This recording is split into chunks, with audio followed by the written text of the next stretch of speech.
하나님의 말씀 봉독하겠습니다. 오늘 본문 말씀은 로마서 2장 1절에서 5절 말씀, 저와 여러분이 한 절씩 교독하도록 하겠습니다. 그러므로 남을 판단하는 사람아, 누구를 막론하고 네가 핑계하지 못할 것은 남을 판단하는 것으로 네가 너를 정죄함이니 판단하는 네가 같은 일을 행함이니라. 이런 일을 행하는 자에게 하나님의 심판이 진리대로 되는 줄 우리가 아노라.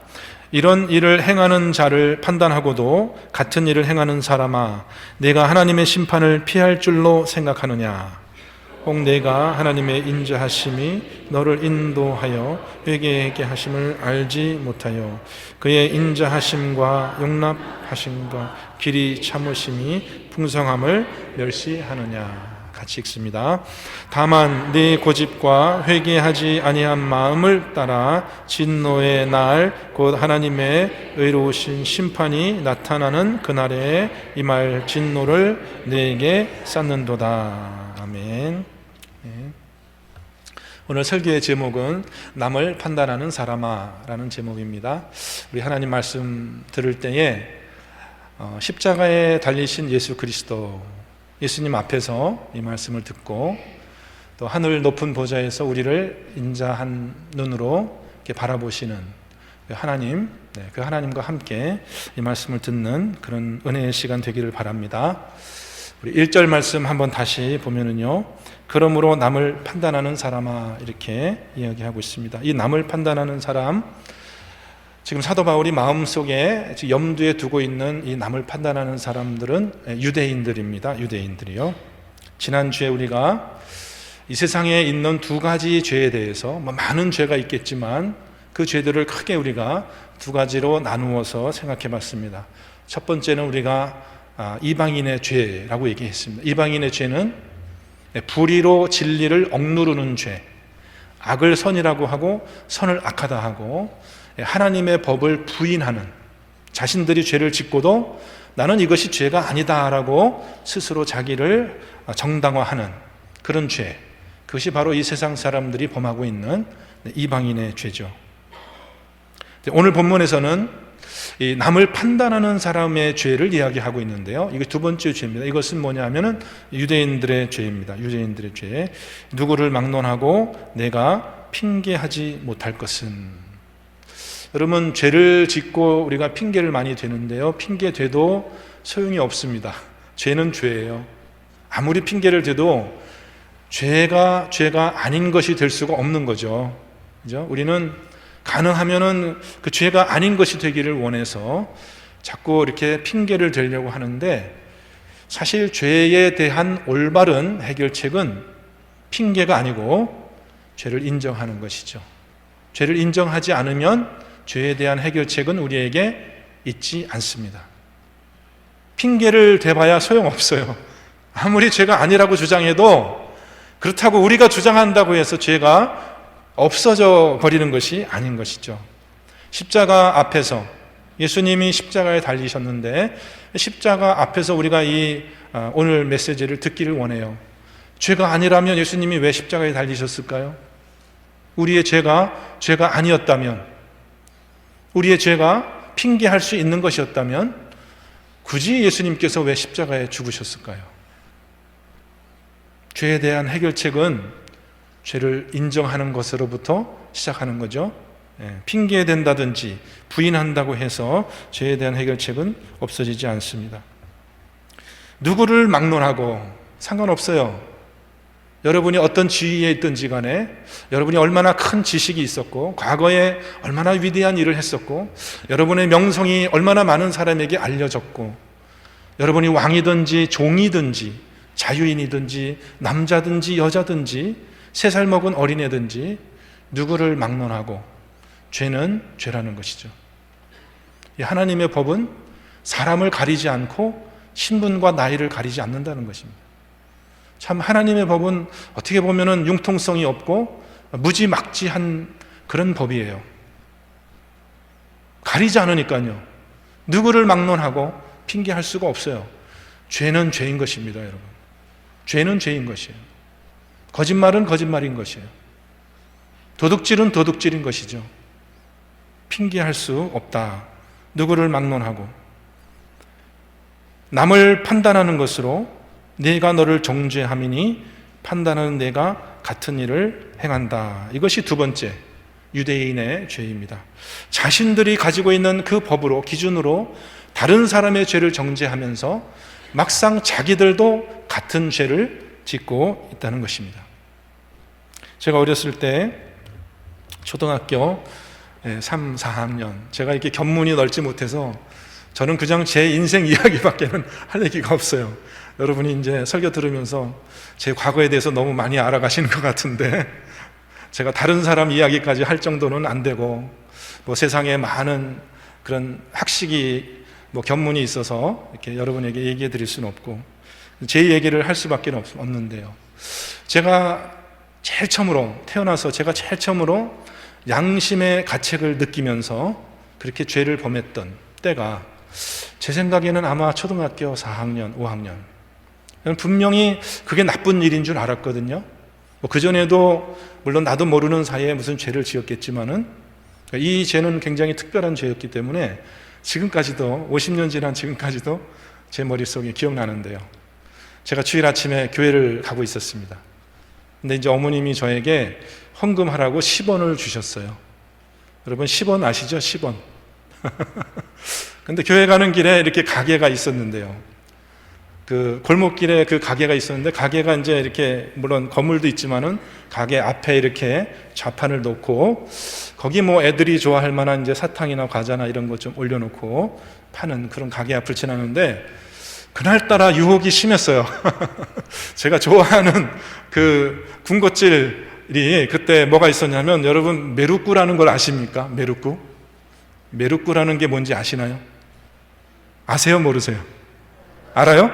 메루꾸가 뭐냐면은, 저는 나중에 알게 됐어요. 이게 밀크 캐러멜이더라고요. 밀크 캐러멜. 미국에 오니까 밀크 캐러멜을 그냥 발음이 안 돼서 아마 메루꾸라고 한 것 같아요. 메루꾸가 그게 5원에 한 봉지였었거든요. 5원에. 한 봉지 안에 들어보면 10개가 있어요. 이렇게 사각형 모양으로 종이에 싸진 게 10개가 비닐봉지 속에 들어있는데, 그날따라 그것이 이렇게 먹고 싶은 거예요. 교회 가는데. 그래서 제가 5원을 주고 메루꾸를 사서 먹었습니다. 까먹었습니다. 까먹고 교회 가서 헌금을 5원만 했어요. 그리고 이제 집에 들어왔더니 엄마가 항상 물어요. 헌금 잘했냐? 묻더라고요. 그래서 제가 헌금 잘했냐? 그러니까 네, 했습니다. 했잖아요. 5원. 5원 했잖아요. 그러니까 저는 사실대로 말한 것 뿐이에요. 5원이라고, 5원만 했다고 말은 안 했지만, 헌금했으니까 헌금했다고. 근데 문제는 저에게 2살 저보다 나이 어린 동생이 있었다는 겁니다. 이 동생이 제가 하는 일을 다 보고 있었거든요. 그래서 결국은 엄마한테 들켜가지고, 제가 그냥 그때나 지금이나 이게 잘 숨기지 못하는 것 같아요. 자꾸 들켜가지고 혼난 그런 경험이 있습니다. 근데 그게 이렇게 제 마음속에 생각이 나는 거는, 참 그때 제 마음에 양심의 가책이 있었다는 거죠. 그때 제가 하나님을 잘 몰랐지만, 이게 하나님께 드리는 이 헌금인데 이것을 내가 도둑질하는 것이 아닌가, 그 마음이 제 속에 있는 거죠. 그러면서도 엄마한테 혼나는 건 두려웠지만은, 근데 하나님은 나쁜 짓 한다고 해서 하나님이 나한테 맴매하거나 그런 적은 없으시니까 제 마음속에 하나님에 대한 믿음이 없는 거죠. 내가 이런 짓을 했을 때 과연 하나님이 그거를 보고 계신가 라는 것을 인식하지 못했던 것입니다. 여러분, 이방인들도 마찬가지고 유대인들도 마찬가지고 우리 하나님 앞에 죄를 핑계할 수 없다, 그런 말씀 하시면서 오늘 본문 말씀 지나서 로마서 2장 14절 15절에 보면은 우리 이방인들이 가지고 있는 그 하나님의 법을 설명하고 있습니다. 율법 없는 이방인이 본성으로, 보십시오, 본성이라는 게 있습니다.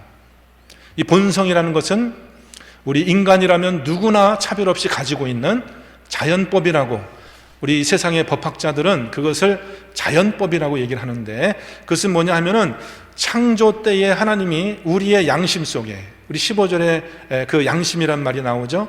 이런 이들은 그 양심이 증거가 되어 그 생각들이 서로 혹은 고발하며 혹은 변명하여 그 마음에 새긴 율법의 행위를 나타내느니라. 아무리 하나님을 모르고 아무리 법 없이 사는 것 것처럼 그런 악당들도 자기 마음 속에 새겨진 하나님의 법이 있다라는 것입니다. 제가 어린 마음에 하나님을 잘 알지 못했지만 이것이 나쁜 일이구나, 그것을 제 마음 속에, 양심 속에 생각하게 되었다는 것이죠. 여러분의 마음 속에는 하나님의 법이 새겨져 있습니다. 제가 두 번째로 어머님께 거짓말을 했던 그 순간이 또 생각이 나는데요. 제가 참 나쁜 어린이였죠. 나쁜 아들이었죠. 근데 훨씬 대담한 거짓말을 했어요. 여러분, 우리 속담에 바늘 도둑이 소도둑 된다, 그런 말씀이 있죠. 여러분, 그런 말씀이 있죠. 이 이방인들이 가지고 있는 큰 문제점이 무엇입니까? 자기 양심의 소리를 자꾸 자기가 행동으로 거슬리면서 나중에는 그 양심의 그 소리가 점점점 약화되어서 자기가 범하는 그 죄가 이거 죄가 아니다라는 그런 결론에 도달하게 된다는 거예요. 처음에 한번 그 어렸을 때 그 어머님께 그 거짓말한 것은 저에게 큰 아주 그런 이렇게 양심의 가책이 되었었는데요. 나중에 커서는요, 뭐 애들 다 거짓말하는데 뭐 사람들 다 거짓말하는데 뭐 나도 거짓말하는 게 뭐 그렇게 나쁜 건가? 뭐 내가 거짓말한다고 해서 엄마도 모르고 누구도 모르고 하나님도 아마 모르실 것 같은데 내가 거짓말하는 게 뭐 그렇게 큰 일인가? 점점 내 안에서 그 거짓이 커져가고 있는 것을 발견하게 됩니다. 여러분, 이것이 바로 이방인들이 가지고 있는 이방인들의 죄예요. 하나님의 법이 분명히 자기 속에 있는데도 불구하고 그 양심의 소리를 자꾸 그것을 자기 스스로 그것이 아니라고 거부하면서 결국은 하나님의 그 법을 부인하고 죄를 죄가 아닌 것으로 바꾸어 버리는 그 행동이 바로 이 세상 사람들이 하는 행동인 것입니다. 제가 이제 결혼하고 두 아들의 아빠가 되었는데요, 제 큰아들이 아마도 글쎄요 중학생쯤 되었을까, 어느 날 뜬금없이 제 마음속에 내가 어렸을 때 엄마 아빠한테 그렇게 거짓말을 했던 그 생각이 나면서 혹시 우리 아들도 나에게 거짓말할까 그런 생각이 들어가지고 제가 큰아들한테 물어봤어요. 뜬금없이, 무슨 일이 있어서 물어본 게 아니라 어느 날 갑자기 물어봤어요. 제 아들하고 이제 영어로 제가 대화하니까 Have you ever lied to me? 너 아빠한테 한 번이라도 거짓말한 적 있어? 그랬더니요, 갑자기 얘가 긴장하더라고요. 갑자기 무슨 말 하나 긴장하더라고요. 그러니까 대답을 못해요. 그래서 저는 제 생각에는 뭐 이 조그만 애가 뭐 아빠한테 굳이 뭐 거짓말할 게 있을까? 필요한 거 우리가 다 사주고 뭐 내가 볼 때는 거짓말할 게 없을 것 같은데, 다시 한번 이제 대답을 못하길래 다시 한번 물어봤어요. 너 아빠한테 거짓말한 적 있어 없어? 그랬더니 뭐라고 그러냐면 Of course I have. 당연히 내가 한 적 있죠. 그렇게 대답하시더라고요. 여러분도 한번 물어보세요. 조그만 애들 있으시면 손주들한테 한번 물어보세요. 손주들한테, 손주야 너 나에게 거짓말한 적 있어 없어? 제 아들이 그러더라고요. Of course, 당연히 했죠. 당연히 했죠. 그러니까 우리 아들이 이제 중학교쯤 나이가 되니까 당연히 우리는 거짓말 하는 거라고. 그러면서 뭐라고 그러냐면요, Everybody does. 모든 사람이 다 거짓말한다고. Why do you ask me? 모든 사람이 다 거짓말하는 거 뻔히 알면서 왜 나한테 그런 곤란한 질문을 물어보냐고. 아빠 왜 나한테 그 물어보냐고. 그렇게 우리 큰아들이 대답을 하더라고요. 여러분, 중학생 된 아들이요, 모든 사람 다 거짓말하지 않냐고. 모든 사람이 다 죄를 짓지 않냐고. 그것이 뭐 그렇게 이상한 일이냐고. 나도 당연히 했다고.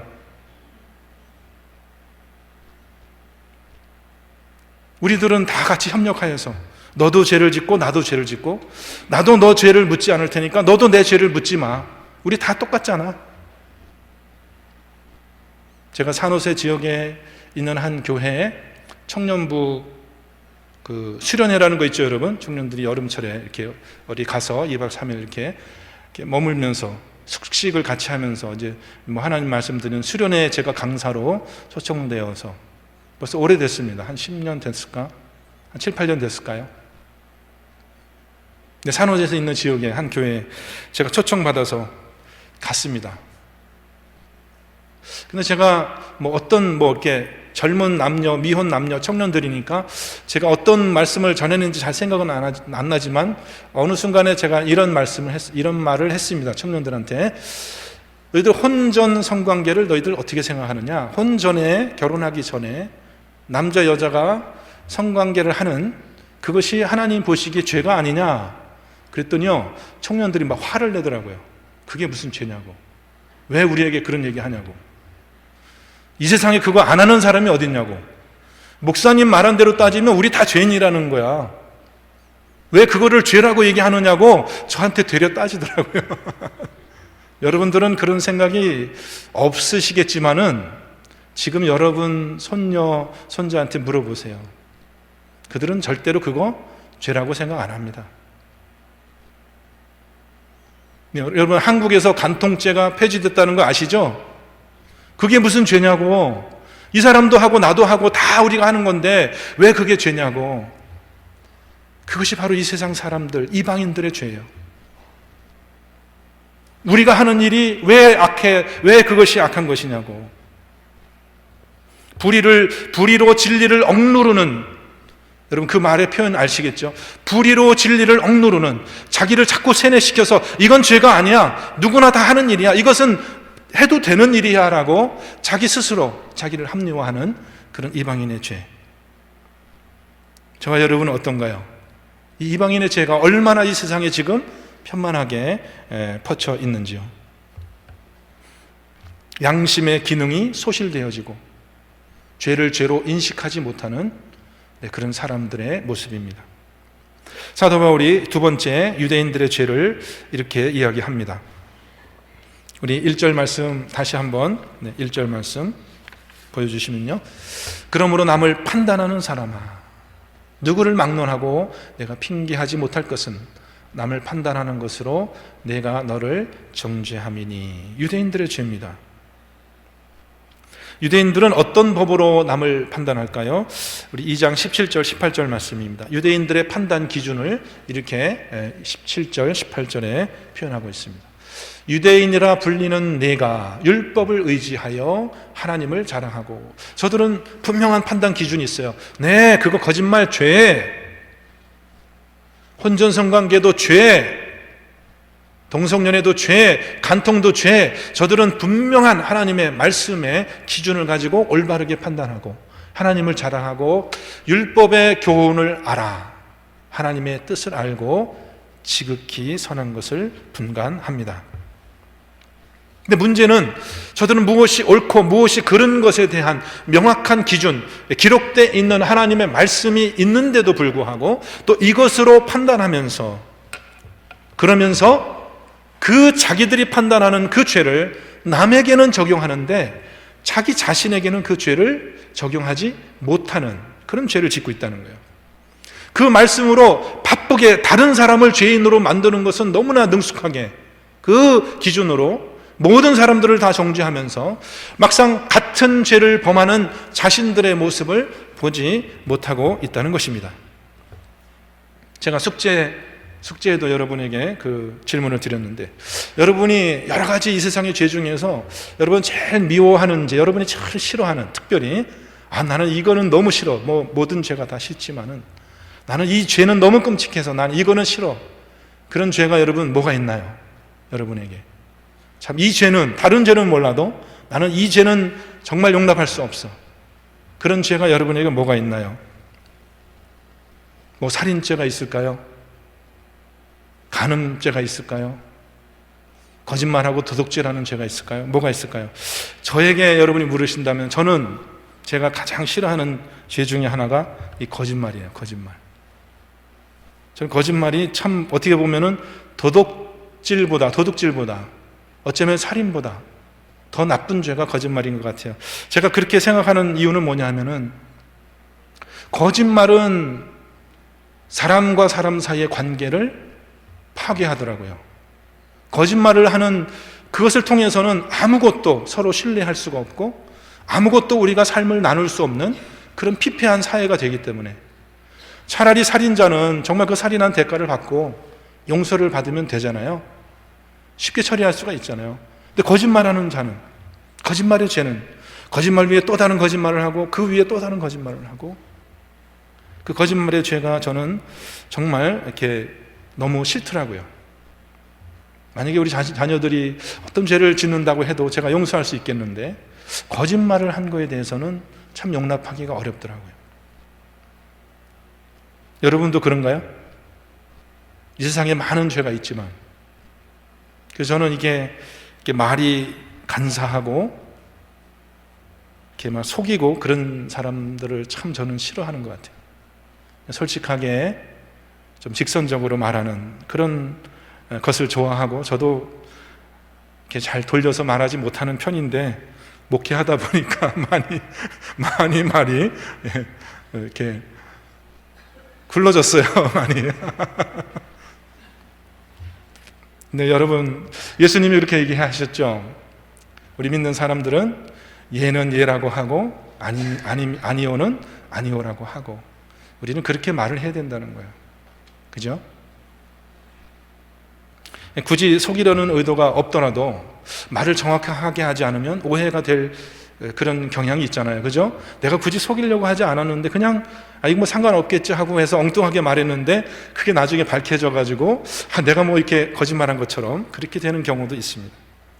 가능하면은 사실을 있는 그대로, 가능하면은 정확하게, 가능하면은 과장되지 않게 그렇게 얘기하는 것이 참 좋은 언어의 습관인 것 같아요.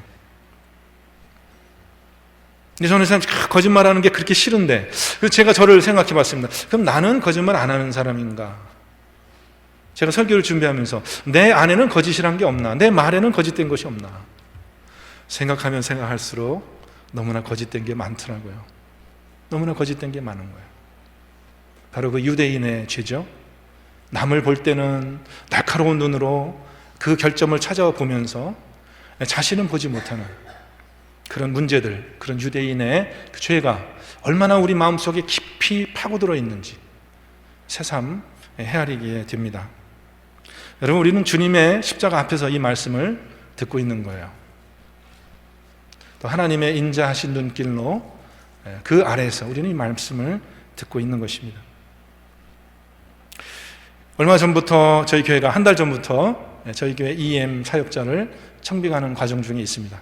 그래서 이제 EM 사역자 청빙합니다라는 광고를 이렇게 교회 이렇게 웹사이트, 교회들이 이렇게 보는 웹사이트에 올려서 이제 사람들이 그 광고를 보고 우리 교회로 이제 우리가 청빙 원서라고 하죠. 신청서를 보내옵니다. 이력서도 보내오고 자기 소개서도 보내오고 또 목회에 대한 여러 가지 비전 같은 것들을 이렇게 서류로 보내오는데, 몇 분이 그렇게 보내주셔서 제가 그 서류들을 이렇게 검토하게 됐습니다. 이 목사님 어떤 분이신지, 어떻게 우리 교회에서 목회하실지. 그런데 그 서류를 이렇게 보면서 제 마음속에 이런 질문이 들었어요. 이 중에 몇 퍼센트가 참이고 몇 퍼센트는 거짓일까? 이 목사님들이 보낸 이 서류 중에 이 말들이 100% 다 사실일까? 자기소개서라고 이렇게 보내왔는데 이게 정말 이 목사님의 모습일까? 몇 퍼센트가 사실일까? 그리고 제가 6개월 전에 제가 여러분 이 교회에 제가 청빙 받아서 올 때 제가 제출했던 청빙 서류를 제가 꺼내서 봤어요. 나는 뭐라고 썼나 한번 꺼내서 봤어요. 꺼내 보면서 이게 정말 사실인가? 이게 정말 내 모습인가? 나는 정말 이렇게 기도하고 이렇게 목회하고 나는 정말 이렇게 하나님 앞에 서 있는 사람인가?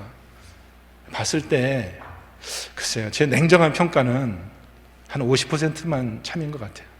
한 50%만. 나머지는 과장이든지 아니면은 거기에 말하지 않은 내용들 굳이 뭐 나쁜 얘기는 쓸 필요 없잖아요.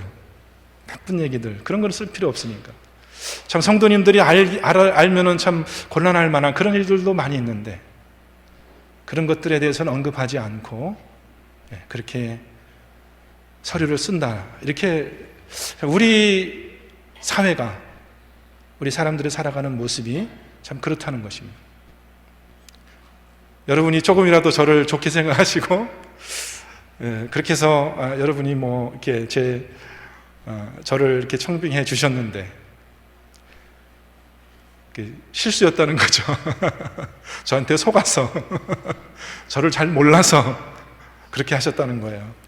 그렇잖아요. 여러분이 저를 아세요? 여러분이 저를 아세요? 저도 여러분을 모르고 여러분도 저를 모르고, 그죠? 제가 한 가지 아는 것이 있습니다. 확실하게 아는 것이 있어요. 성경 말씀을 통해서 에레미야서 17장 9절 말씀인데, 만물보다 거짓되고 심히 부패한 것이 사람의 마음이라. 만물보다 이 세상에 존재하는 그 어떤 것보다 거짓되고 심히 부패한 것이 사람들의 마음이다. 유대인의 죄가 얼마나 속속들이 우리 뼛속까지, 우리의 양심까지 마비시키고 그 거짓과 그 부패함이 얼마나 우리 영혼을 병들게 하고 우리를 침투하고 있는지요. 저와 여러분이 살아가는 이 세대가, 이 유대인의 지혜는 하나님을 모르는 사람의 죄가 아니거든요. 하나님의 법을 알고 하나님을 섬기는 이 교회 안에까지 얼마나 이 부패하고 거짓된 이 죄성들이 얼마나 우리 영혼들을 병들게 하고 얼마나 우리를 붙잡고 있는 유대인의 죄가 얼마나 편만하게 이 세상 사람들을 붙잡고 있는지요. 영어로 표현하면 이게 sickness라고 해요. sickness. 에레미야서 17장 9절 보면은 It is sick beyond cure. 치료 방법이 없는 병이다. 치료 방법이 없는 병을 뭐라고 하죠? 불치병이라고 하나요? 불치의 병이다. 불치병. 치유가 되지 않는 병이다. 우리의 부패함과 우리의 거짓됨이. 여러분, 우리는 예수님의 십자가 보이시죠? 십자가에 달리신 예수님 앞에서 주님의 말씀을 듣고 있는 것입니다. 우리가 죄에 대한 해결책은 서두에 말한 것처럼 죄를 부인하는 것은 아니에요. 여러분, 이 이방인의 죄와 유대인의 죄를 비교해 볼 때 여러분 어떤 죄가 더 심각한 죄인가요? 어떤 게 더 나쁜 죄인가요? 자기가 지은 죄를 죄가 아니라고 부인하는 것이 그것이 더 심각한 죄인가요? 아니면 그게 죄라고 하면서도 남을 판단하긴 하지만 자기에게는 적용하지 않는 그 유대인의 죄가 더 나쁘고 더 심각한 죄인가요? 우리 말씀에 보면은 몇 절 말씀인가요?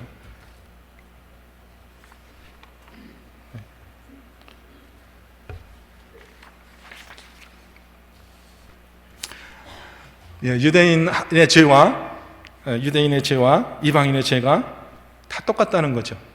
혹시 그 말씀이 찾아져 있는지 모르겠네요. 제가 못 찾겠네요. 네, 우리 여기 하나님 말씀 보면은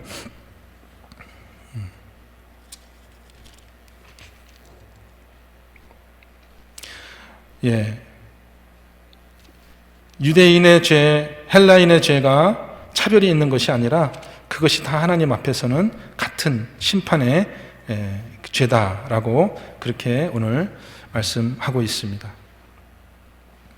여기 있네요. 9절과 10절 말씀인데 9절, 악을 행하는 각 사람에게 영에는 환난과 곤고가 있으니 먼저는 유대인에게요 그리고 헬라인이며 선을 행하는 각 사람에게 영광과 존귀와 평강이 있으리니 먼저는 유대인에게요 그리고 헬라인에게다가. 하나님의 심판에는 차별이 없다는 거예요. 누구를 막론하고 어떤 죄를 막론하고 차별이 없어요. 죄는 죄인 거예요. 죄는 죄인 거예요.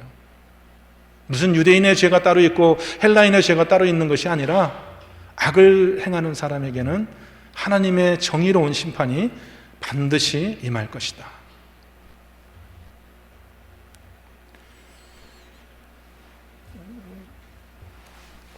이방인의 죄와 유대인의 죄에 한 가지 뿌리가 있습니다. 한 가지 뿌리, 공통된 점이 있습니다. 그 뭐냐 하면은 자기의 죄를 숨기고 자기가 의로운 사람이 되고 싶은 거예요. 자기의 노력으로 죄가 아니라고 부인해서 내가 의로운 사람이 되고 싶은 거예요. 나는 죄를 짓지 않았다라고 부인해서 내가 의로운 사람이 되고 싶은 거예요. 내가 이렇게 착한 일을 했다라고 주장함으로써 자기가 하나님 앞에 의로운 사람이 되고 싶은 것인데, 둘 다 공통점은 뭐냐면은 하나님 앞에서 숨기려는 노력입니다. 숨기려는 노력이에요. 예수님, 십자가에 달리신 예수님 앞에서 숨기려는 노력이에요. 숨기려는 노력. 자기의 의를 주장하려는 노력이에요. 둘 다 하나님을 부인하는 것입니다. 이런 것으로는 아무것도 죄가 해결되지 않는 것이고, 확실하게 성령이 성경을 통해서 우리에게 말씀하시는 것은 우리는 죄를 인정할 때만, 죄라는 것은 오직 회개와 믿음을 통해서만 해결되는 그런 질병이다라는 것이죠. 우리 인간의 노력으로는 결코 해결할 수 없는, 이용희 선교사님의 표현을 들면은 우리는 죄 짓는 것에 관한 하는 국가대표라고, 올림픽 선수라고, 다들 잘한다고, 아주 죄에 찌들은 장아찌라고 그런 강렬한 표현을 하시면서 죄에 대한 한은 우리는 이미 죽은 사람들이다. 사형 선고를 받은 사람들이다. 여러분, 성경에서 우리 신앙인의, 우리 그리스도인의, 참된 그리스도인에 된 징표와 그 첫걸음을 뭐라고 표현합니까? 자기 부인이라고 해요. 예수님께서 아무든지 나를 따라오려거든 자기를 부인하고. 이 자기를 부인한다는 것이 무엇입니까? 내 스스로의 노력으로는 절대로 내가 하나님 앞에 의로움을 얻을 수 없다라는 자기 의에 대한 파산 선고예요. 그것을 자기 부인이라고 하는 것입니다. 여러분, 자기 부인이 되지 않은 그리스도인은 사실상 하나님 앞에 올바로 예배할 수 없고, 자기 부인이 되지 않은 기독교인들은 사실 우리 교회에서 그리 쓸모가 없다는 것을 여러분 아십니까? 이것은 너무나 중요한 하나님의 말씀이에요. 그렇지만 우리에게 해결책이 있다는 것이죠. 하나님께서 우리에게 주신 해결책이 있다는 거예요. 우리 요절 말씀인데, 여러분 혹시 암송하십니까? 이달의 요절 말씀이 로마서 3장 23절 24절 말씀인데, 먼저 한번 자막으로 있으시면 좀 보여주시고요. 한번 같이 읽어보겠습니다. 외워보겠습니다. 모든 사람이 죄를 범하였음에 하나님의 영광에 이르지 못하더니 그리스도 예수 안에 있는 속량으로 말미암아 하나님의 은혜로 값없이 의롭다 하심을 얻은 자 되었느니라. 여러분, 순서가 헷갈리지만 여기 두 가지 단어에 우리가 주목해야 되는데, 첫 번째는 뭐냐면 하나님의 은혜라는 것이고요, 두 번째는 그리스도 안에 있는 속량이라는 것입니다. 여러분, 죄에 대한 해결책은 절대 죄를 부인한다고 생기지 않습니다.